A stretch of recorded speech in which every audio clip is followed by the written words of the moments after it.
galera, aqui é o professor Luciano Brum e nós somos os Cacholas. Quer receber os nossos conteúdos? Então te inscreve nos nossos canais e não se esqueça de acionar o sininho, ok?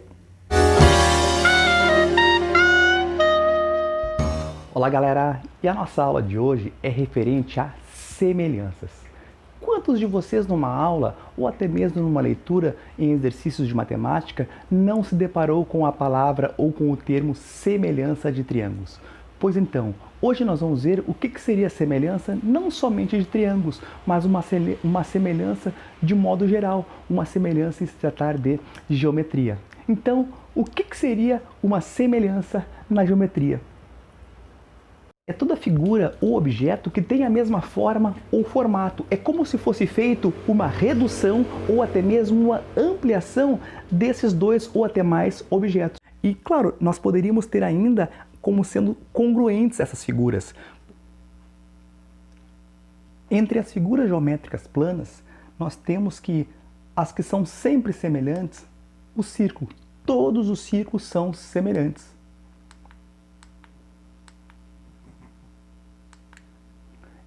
Também nós podemos considerar o quadrado, pelo fato de seus lados serem congruentes, nós temos que ele se enquadra como sendo uma figura semelhante, independente do tamanho do seu lado. E entre as figuras geométricas planas, que não são sempre semelhantes, nós poderíamos representar o retângulo, observem, e também os triângulos. Claro que estas figuras na qual eu estou mencionando, elas nem sempre são semelhantes, não é que elas não venham a ser. E entre os sólidos geométricos, nós podemos considerar os que são sempre semelhantes. Estes seriam a esfera, toda esfera é considerada semelhante independente do tamanho do seu raio, e também o cubo.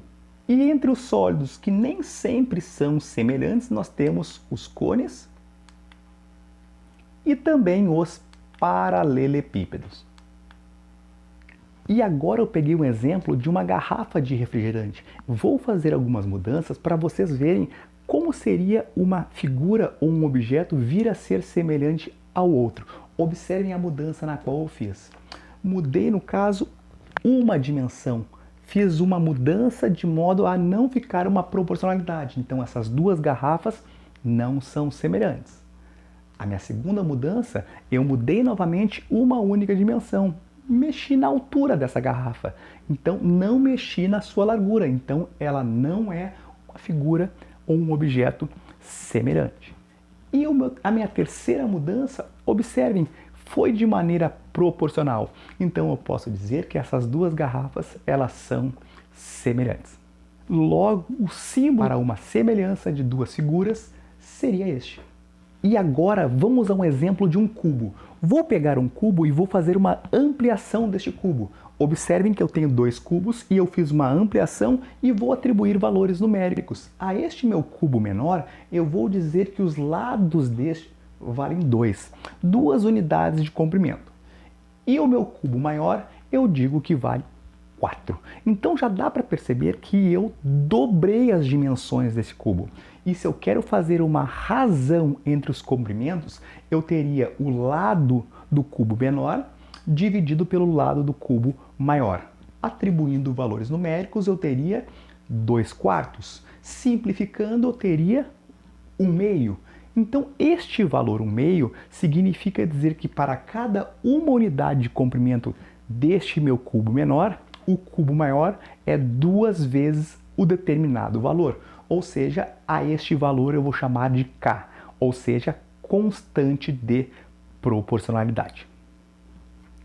Só que dentro deste mesmo sólido, se eu quero fazer uma análise agora de duas dimensões, ou seja, da área, peguem e analisem a face deste cubo. Se eu pegar a face desse cubo e calcular a área, eu tenho 2 vezes 2, que daria 4. 4 o quê? 4 unidades de área. Esta seria a área da face do meu cubo menor. E agora vamos ver o que aconteceria com a área da face, no caso a face correspondente, que neste caso não faz diferença pelo fato de ser um cubo.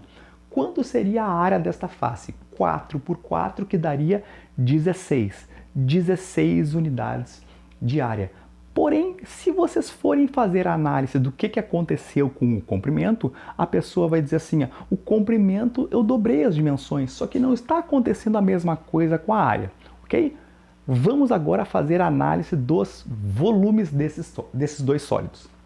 Observem agora o volume do meu cubo menor. O volume seria 2 vezes 2 vezes 2, que vai dar 8. 8 unidades de volume. E como é que seria o volume do meu cubo maior?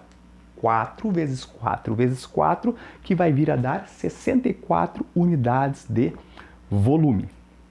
Só que se agora eu voltar ao pensamento inicial, quando eu fiz a razão dos comprimentos, a razão dos comprimentos do menor para o do maior deu 1/2. Significava dizer que este número era a minha constante de proporcionalidade. Observe, 1/2 é o valor de K.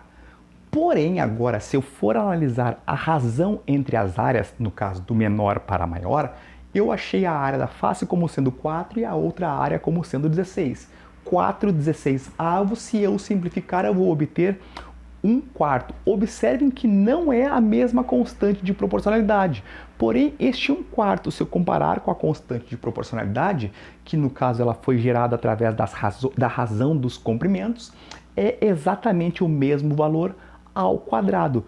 Por que ao quadrado? Porque quando eu estou tratando de área, eu estou tratando de duas dimensões.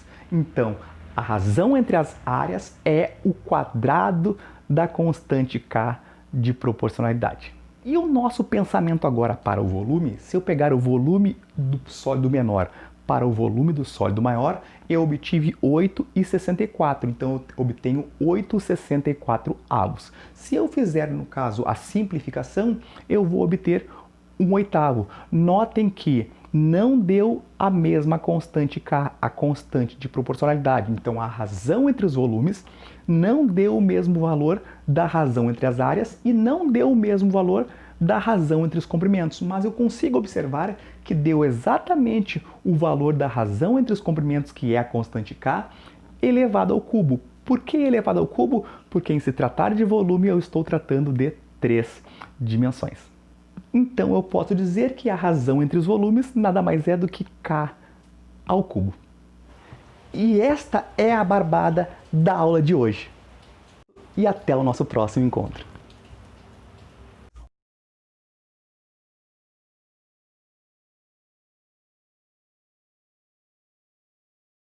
E não esqueçam de nos seguir nas redes sociais, ok, gente? Então, até o nosso próximo encontro. Forte abraço a todos. Até mais.